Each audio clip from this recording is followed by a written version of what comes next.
Íbamos a morir de miseria y hambre. Cuando llegamos a Ravensbrück, lo primero que vi fue un carro con todos los muertos apilados, sus brazos y piernas colgando, y bocas y ojos bien abiertos. Nos redujeron a nada.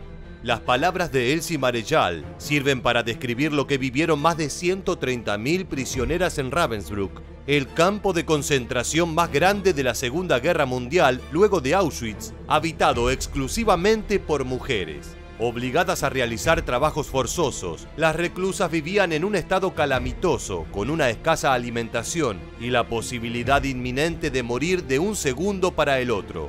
A su vez, muchas de estas mujeres fueron utilizadas en crueles experimentos en los que acabaron siendo gravemente infectadas y mutiladas. Entonces, ¿cómo funcionaba el campo de concentración de Ravensbrück? ¿Qué tipo de vida llevaban las reclusas? ¿Y qué terroríficas situaciones tuvieron que vivir día a día?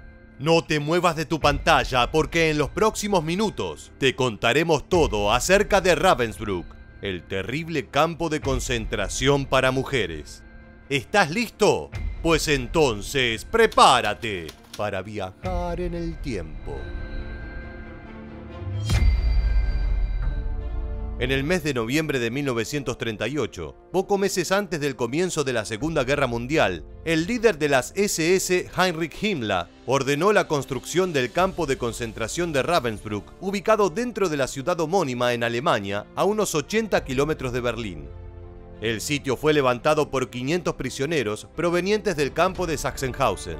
Desde un comienzo, Ravensbrück estuvo pensado para que sea habitado exclusivamente por mujeres, y así se cumplió, salvo por un pequeño campamento de hombres que fue emplazado en las cercanías del campo principal en el año 1941.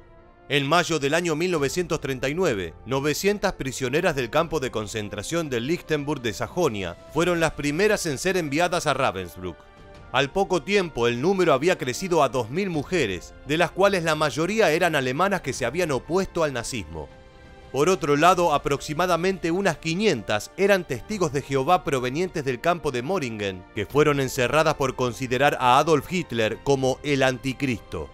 Conforme pasaba el tiempo, el número de prisioneras iba creciendo, compuesto por judías, comunistas, prostitutas, gitanas, miembros de la resistencia y criminales. En cuanto a sus nacionalidades, se estima que 40.000 polacas pasaron por Ravensbrück, junto a 18.000 rusas, 8.000 francesas, entre otras. Durante los 6 años que estuvo activo, entre 130.000 y 132.000 mujeres pasaron por este campo de concentración y llegó a albergar aproximadamente 45.000 reclusas en simultáneo. Este último dato no es menor, ya que por expresa orden de Himmler, el campo era pequeño, por lo que se estima que muchas de ellas vivieron hacinadas. Una vez llegadas al campo, les colocaban un triángulo de color que las identificaba por categorías. A modo de ejemplo, las comunistas alemanas y austríacas llevaban una insignia de color rojo y las testigos de Jehová una púrpura. A su vez, a las prisioneras checoslovacas y polacas les afeitaban el cabello.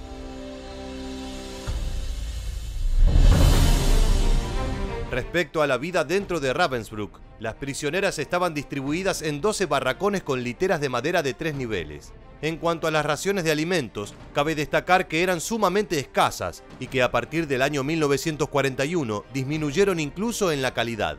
A medida que pasaban los años, la ocupación iba aumentando y en enero de 1945, la capacidad del campo se encontraba superpoblada.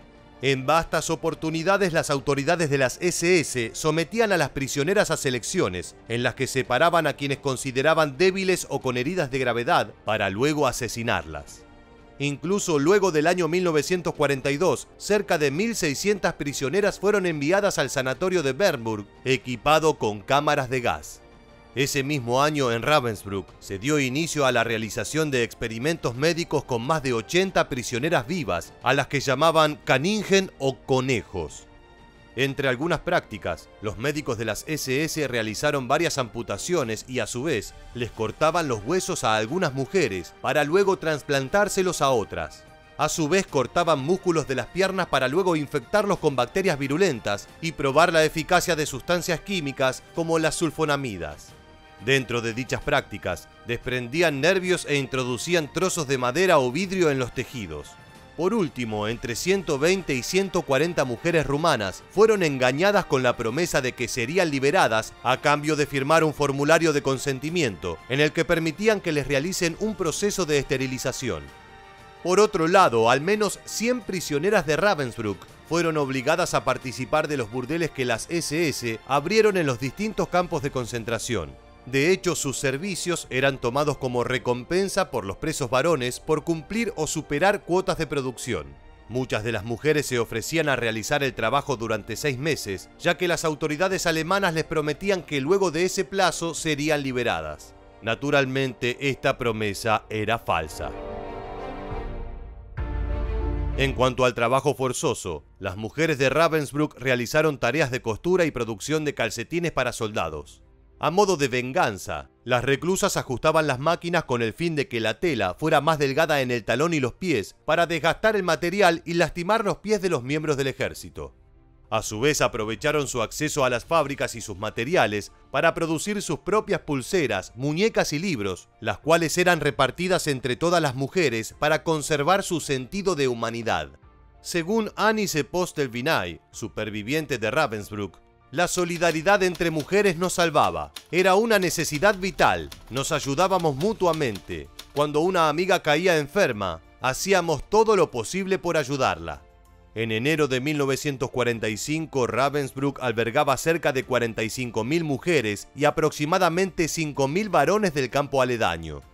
Al notar que el ejército soviético se aproximaba, los alemanes intentaron sacar del campo tantos reclusos como podían para dejar la menor cantidad de testigos posibles. Es así que formaron una columna que superó la mitad de prisioneros y prisioneras totales para iniciar camino en dirección a la región de Mecklenburg, en una de las más trágicas marchas de la muerte que tuvo la Segunda Guerra Mundial. Finalmente, la mayoría de las mujeres presentes fueron asesinadas, mientras que las pocas sobrevivientes fueron violadas por los soldados soviéticos. Tiempo después, en abril de 1945, con la llegada de los aliados a Alemania, cerca de 3.500 sobrevivientes fueron encontrados en el campo de Ravensbrück en estado de desnutrición. Según algunos cálculos, se estima que desde 1939 hasta 1945, entre 30.000 y 90.000 mujeres murieron aquí. Por último, debemos mencionar que recién después de la década de 1980, se comenzó a saber sobre lo sucedido en Ravensbrück luego de la desclasificación de documentos. Al finalizar la guerra, los soviéticos impidieron que los investigadores ingresaran al lugar de los hechos, y ante la falta de información, circuló el dato de que en Ravensbrück funcionaba un campo de trabajo y no lo que realmente era, un horroroso campo de concentración. Es así como llegamos al final del video y queremos preguntarte, ¿por qué crees que Himmler decidió crear un campo de concentración exclusivamente para mujeres? Déjanos tu opinión en la bandeja de comentarios y no olvides suscribirte a nuestro canal. También recuerda seguirnos en Facebook e Instagram para seguir conociendo todas las novedades del mundo militar. Muchas gracias por acompañarnos hasta el final y permanece atento a nuestro próximo video.